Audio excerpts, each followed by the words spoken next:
I've only seen Sunset Boulevard once, but like many people, my first reaction was to call it film noir. Dark shadows, a doomed narrator, a strong obsession. It all feels like noir at first. But then I found this analysis by Joseph Wambaugh, and suddenly the film opened up in a completely different way. He argues that Sunset Boulevard has noir elements, but it also breaks several classic rules. Jo isn't a detective. Norma isn't a typical femme fatale. She's a forgotten star, losing her grip on reality. And the danger in this story doesn't come from the streets, it comes from Hollywood itself. Maybe it isn't pure noir.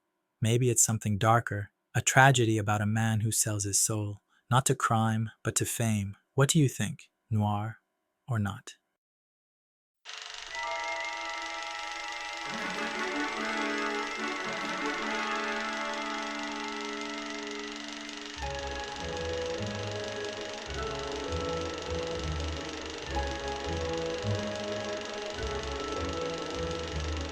The first time I saw Sunset Boulevard, I was a high school student.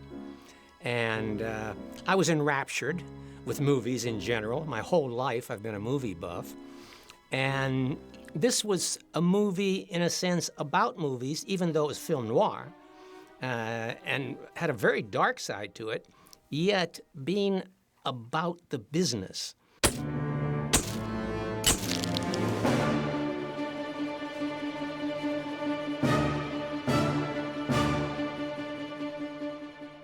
I remember distinctly my mother and my aunts and uncles who knew Gloria Swanson's work from back in the day.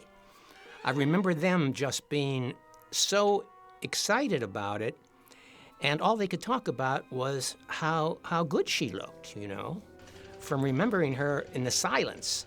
Still wonderful, isn't it? And no dialogue.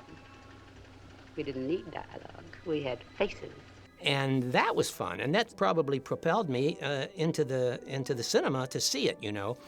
But then when I heard that it involved someone being shot and all of that, as a teenage boy, I thought, well, I'll see it for that reason too. Let's go back about 6 months and find the day when it all started.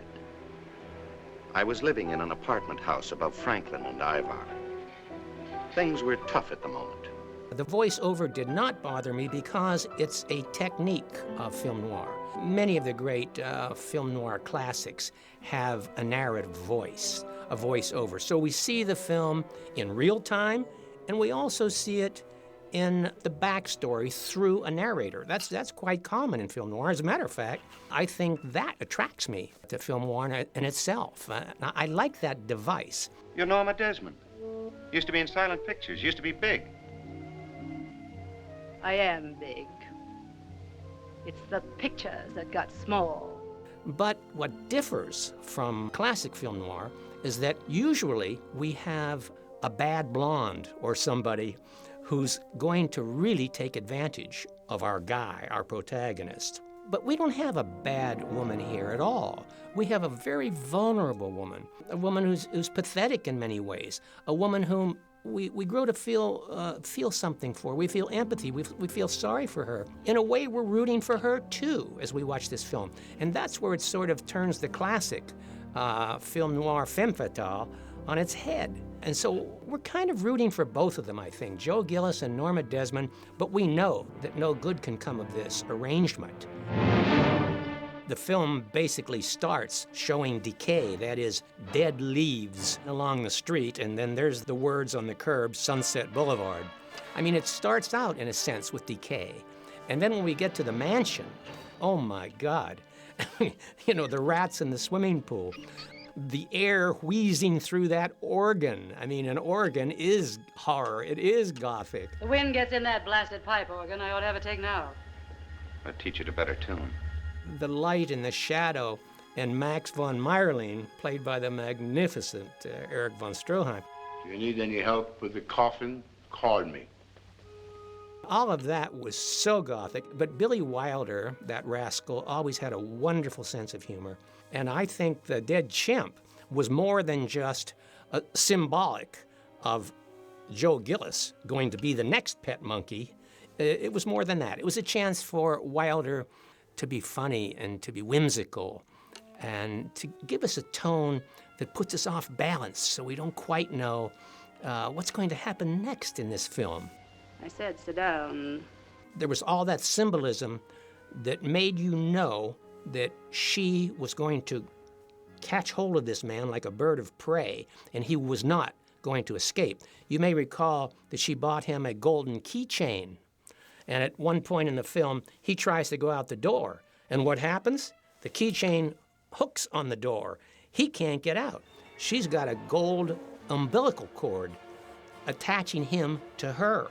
There were all those kind of symbolic moments in the film that you have to give Billy Wilder enormous credit for devising. At moments when it would lapse into such heightened dramatic turns by Norma Desmond, you would forgive it because she lives her life as melodrama.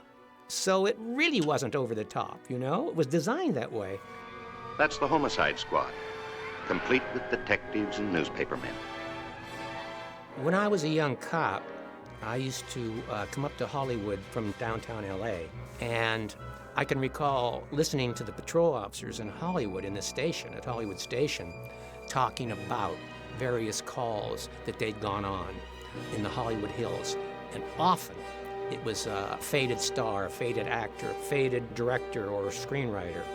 I mean, I was called out all the time as a cop because people were crazy and we'd have to do something about it when they began acting out. I'll do it again. I'll do it again. Norma Desmond is obsessed, and she is focused on being a star and on being rejected and on coming back.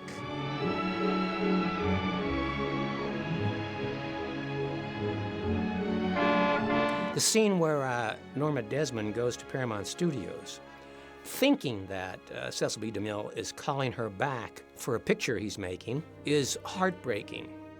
No appointment necessary. I'm bringing Norma Desmond. Norma who?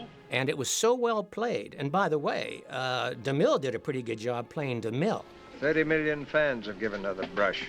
Isn't that enough? And his character felt such tenderness when he realized that this poor, obsessed, slightly demented woman believed that she was going to have a big comeback, believed that that's why they phoned. And actually, they only phoned because they wanted to rent her old car for one of the films. Hey, here's that funny car Gordon Cole was talking about. Yeah. Mind if we look it over? What's so funny about it? There's a shot in that particular sequence at Paramount Studios, and she's wearing a silly old feathered hat, and the boom mic hits her feathers. And it was so symbolic of talking pictures, which ended her career as a great silent film star. A boom mic of all things, you know? Those were the touches.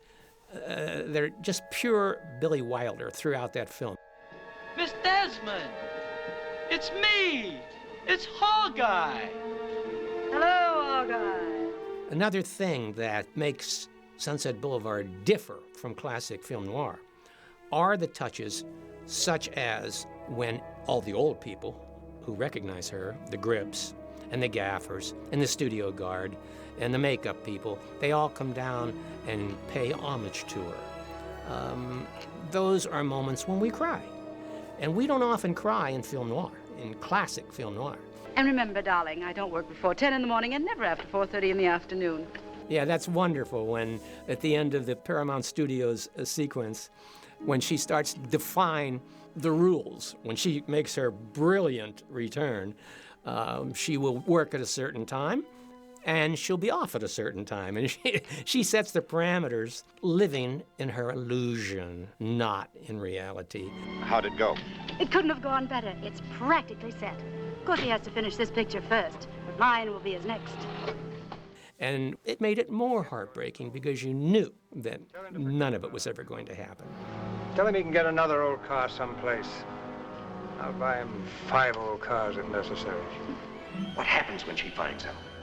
She never will. That is my job, and it has been for a long time. Max von Mayerling, played by Erich von Stroheim, could have felt enormous guilt. After all, here is this crippled, obsessed woman who could never function in the real world now. And he made her, and he said that he made her. So it is interesting to think that he could have been overwhelmed with guilt that put him into a position of being another pet monkey. Fans, you all know Joe Gillis, the well-known screenwriter, uranium smuggler, and Black Dahlia suspect. I think that Joe Gillis was a realistic character. He was a screenwriter who had some talent because Betty Schaefer, played by Nancy Olson, recognized the talent that he had. I'd always heard that you had some talent. That was last year. This year I'm trying to earn a living. He allows himself to be bought, you know, the Hollywood cliche. A talented writer sells out to Hollywood. But there's redemption for him at the end, because even though he's sold out, and even though he falls in love with Betty Schaefer, who's going to write a script with him, he realizes how much he's been corrupted. He doesn't want to destroy his good friend who's going to marry Betty Schaefer, and he feels great guilt over what he's done for selling out. And so he's going to give it all up, give her back her gold chain and her gold cigarette case and all the clothes and everything else, and he's going to go back to Ohio on the copy desk at the newspaper. He was redeemed. We saw Joe Gillis's redemption for a few minutes. Good luck to you, Betty. You can finish that script on the way to Arizona. All we know for sure is, when we're watching Sunset Boulevard, is that Joe Gillis didn't make it.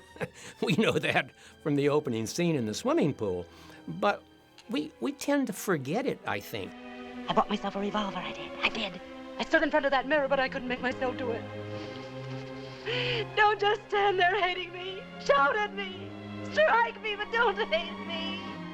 We know, I think, as we're watching this film, at some point, that Norma Desmond is so close to the brink that she's going to go over.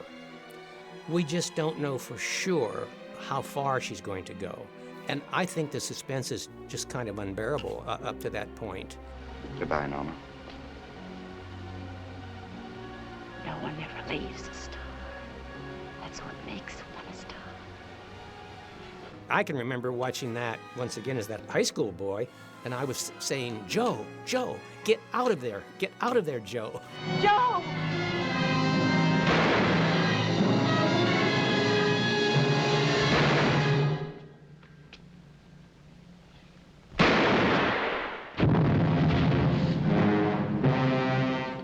Who's on this phone? I am. Now get off. There's a little moment that I particularly like as an LAPD cop, because when the cops came in, Hedda Hopper, who played herself, the columnist, is on the phone, and the cop wants to use the phone to call the station. This is a big homicide. And she said, no, this is more important. Time, city desk. Hedda Hopper speaking. I'm talking from the bedroom of Norma Desmond. Don't bother with a rewrite, man. Take it direct. I can't go on with the scene. I'm too happy. Mr. DeMille, do you mind if I say a few words? Thank you. In the famous scene where she's ready for her close-up, she speaks to Mr. DeMille, but she's speaking wordlessly to us, the people in the seats. There's nothing else. Just us. And the cameras. And those wonderful people out there in the dark. As she comes toward the camera and passes the camera, and it gets a bit soft in the focus, she is talking to us, the people in the seats. So it wasn't about making movies, it was about what does making movies do to the people who make them. I once had the occasion to meet Billy Wilder on an airplane flight from New York to Los Angeles. In those days when I was a young cop author, you know, and I was overwhelmed by all of the glamour, and I'm in first class, and there's this cute little man sitting there in the first row, and he said in his Austrian accent, you know, you're the cop who writes, and he introduced himself to me, and I was so excited. I'll treasure that moment for the rest of my life. We chatted a bit, and he was as charming as I always imagined he would be, and so I have that. I met Billy Wilder. A great film like Sunset Boulevard is timeless. It speaks to our emotions, to our intellect, to our hearts. And that's all you can ask of a film. And I think it just stands up beautifully.